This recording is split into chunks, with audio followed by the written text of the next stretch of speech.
Students see you BCom semester 4 আমি শুভাশিস ভট্টাচার্য আমার ক্লাসে তোমাদের সবাইকে ওয়েলকাম। তো আমি তোমাদের ট্যাক্সেশন 1 এর ক্লাস পড়াচ্ছি। আমি আগে পড়িয়েছিলাম লিভ স্যালারি, তারপর পড়িয়েছি গ্র্যাচুইটির যেটা সাম পড়িয়েছি বা মানে এটা আর কি লেকচারটা তোমাদেরকে আমি ভিডিওতে আপলোড করে দেবো। এখন আমি পড়াবো পেনশন, ঠিক আছে? তো এখন আমি পড়াবো পেনশন।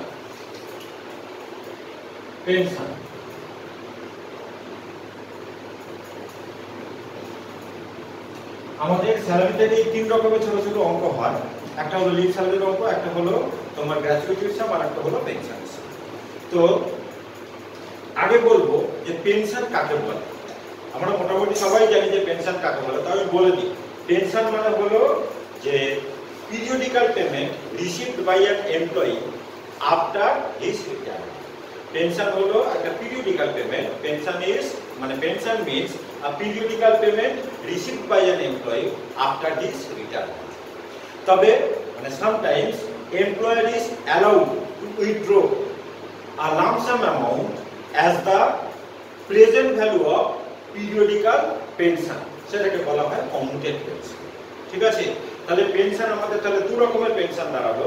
একটা হলো আনকমিউটেড পেনশন, প্রথমে যেটাকে বললাম, হ্যাঁ, পিরিয়ডিক্যালি যেটা আফটার রিটায়ারমেন্ট যেটা পায় সেটা হলো আমাদের মানে আনকমিউটেড পেনশন। আর যেটা লাম্প সাম অ্যামাউন্ট, হ্যাঁ, যে অ্যামাউন্টটা পায় as the present value of periodical amount, এটাকে বলা হয় আমাদের কমিউটেড পেনশন। তো এবার আমরা রুল বলবো। প্রথমে বলবো আনকমিউটেড পেনশন। আনকমিউটেড পেনশন বোথ গভর্নমেন্ট এবং নন গভর্নমেন্ট মানে এমপ্লয়ি দুজনের হাতেই কিন্তু ফুললি ট্যাক্সেবল হয়। তাহলে uncommuted pension is fully taxable both in the hands of government and non government employee. এবার বলবো commuted pension. Commuted pension received by a government employee fully তোমার ডিডাক্টেবল, ঠিক আছে? পেনশনের সেকশনটা হলো 10(10)(a)। তার মানে তোমার যেটা কমিউটেড পেনশন সেটা হচ্ছে কি গভর্নমেন্ট এমপ্লয়ির হাতে পুরোটা ডিডাক্টেবল হয়ে যাবে, মানে পুরোটা এক্সেমশন পেয়ে যাবে সেকশন 10(10)(a)(1)(a) তে, ঠিক আছে? এবারে বলবো পেনশন মানে commuted pension received by non government employee, ঠিক আছে? প্রথমে বললাম যে মানে কমিউটেড পেনশন রিসিভড বাই তোমার বললাম যে গভর্নমেন্ট এমপ্লয়ি, তোমার হচ্ছে কি ফুললি এক্সেম্পটেড, সেকশন হলো তোমার 10(10)(a)(1). এইবারে বলছি যে commuted pension received by non government employee. এখানে দেখতে হয় যে whether the employee receive any gratuity or not.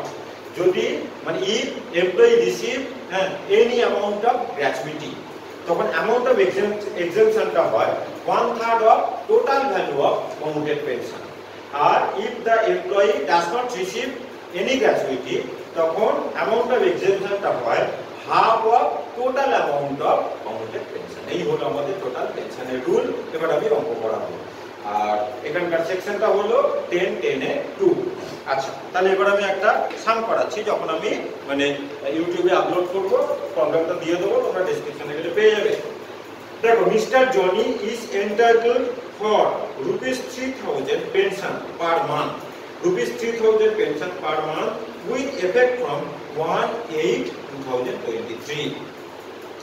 On 1/11/23, due to his son's marriage, he got commuted 60% of his pension and received ₹1,50,000. And received ₹1,50,000. He did not receive gratuity. He did not receive gratuity. Find his taxable pension for the assessment year 24-25. তাহলে commuted পেনশনের বেলায় if the employee receive any amount of gratuity, then amount of exemption will be 1/3 of total amount of commuted pension. When the employee does not receive any amount of gratuity, then amount of exemption will be for commuted pension মানে half of total amount of commuted pension, ঠিক আছে? তাহলে আমরা এখানে শুরু করি যে computation এক্ষুনি হয়ে যাবে ছোট অঙ্ক। Computation of taxable pension. Computation of taxable pension of নাম কি মিস্টার জে, তাই তো? for the assessment year 2024 5 বেশিক্ষণ সময় লাগবে না, একটু হয়ে যাবে। আচ্ছা, তাহলে দুটো অ্যামাউন্টে কলম করলাম, এটা রুপিস, এটা রুপিস। তাহলে প্রথমে লিখবো আনকমুটেড পেনশন, আনকমুটেড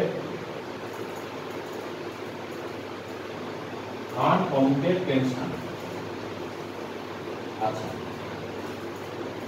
তো পেনশন প্রথমে বলেছিলাম যে মানে এমপ্লয়ি পায় কিন্তু আফটার হিজ রিটায়ারমেন্ট। দেখো রিটায়ার করেছে 1/8/23 তে, ভালো করে বোঝো, এমপ্লয়ি রিটায়ার করেছে 1/8/23 তে, মানে 1 আগস্ট 1/11/2023 তে গিয়ে কমিট করেছে। কত পার্সেন্ট কমিট করেছে না 60%। ঠিক আছে, তাহলে মানে তোমার আগস্ট, সেপ্টেম্বর, অক্টোবর 1/11 তে গিয়ে কমিট করেছে। আগস্ট, সেপ্টেম্বর, অক্টোবর 3 মাস কিন্তু তোমার হচ্ছে কি ফুল পেনশন পাবে। ভালো করে বোঝো, 1/11/23 তে গিয়ে পেনশন কমিট করেছে, 60% পেনশন কমিট করেছে। তার মানে 1/11/23 তে হ্যাঁ আর ফুল পেনশন পাবে না, 60% যদি কমিট করে তাহলে 40% করে পেনশন পাবে। তার মানে তোমার রিটায়ার করেছে 1/8, তার মানে 8, 9, 10 3 মাসও ফুল পেনশন পাবে। আর 11, 12 মানে তোমার নভেম্বর, ডিসেম্বর, জানুয়ারি, ফেব্রুয়ারি, মার্চ, ঠিক আছে, বাকি মাসগুলো আর কি, হ্যাঁ বাকি মাসগুলো তোমার 40% পেনশন পাবে। তোমার হচ্ছে কি যে পেনশনটা আছে 3000 টাকা তা। তাহলে আমি এখানে বলি আনকমোডেড পেনশন আমি দেখিয়ে দিচ্ছি যে ফ্রম রিটায়ার করেছে কবে দেখলাম, রিটায়ার করেছে 1/8/23, from 1/8/23 to 31/10/23 মানে 3 মাস। ঠিক আছে, 3 মাস ফুল পেনশন পাবে। ওর পেনশন কত টাকা করেছিল 3000 করেছিল, তাই তো? তাহলে আমরা লিখবো যে 3000 into 3, তাই না? তাহলে এখানটা আমরা লিখলাম 9000 টাকা। আর from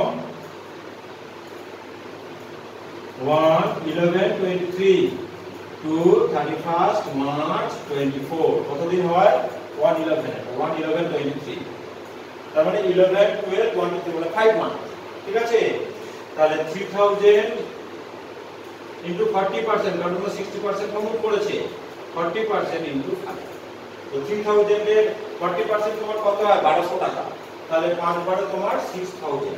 তাহলে আনকমোডেড পেনশন আমি বলেছিলাম কিন্তু ফুললি ট্যাক্সেবল, পুরোটাকে আমরা সেকেন্ড করে নিয়ে চলে গেলাম।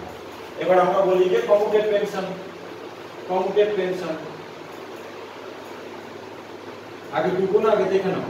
কমিউটেড পেনশন এক্ষুনি হয়ে যাবে। কমিউটেড পেনশন রিসিভড, তাহলে 60% পেনশন কমিউট করে টোটাল কত টাকা পেয়েছে দেখো, 60% পেনশন কমিউট করে টোটাল পেয়েছে 1,50,000 রুপিস, 1,50,000 রুপিস। আচ্ছা, ও কিন্তু নন গভর্নমেন্ট এমপ্লয়ি, তাই তো? তাহলে আমরা লিখবো যে less exception under section 10A2। আচ্ছা, ওরা বলে দিয়েছে ওকেতে যে ও কিন্তু কোনো গ্র্যাচুইটি পায় না, পরিষ্কার বলে দিয়েছে হি ডিড নট রিসিভ মানে এনি গ্র্যাচুইটি, তাই না? তাহলে গ্র্যাচুইটি যখন পাবে না, half of total value of commuted pension এইটা পাবে।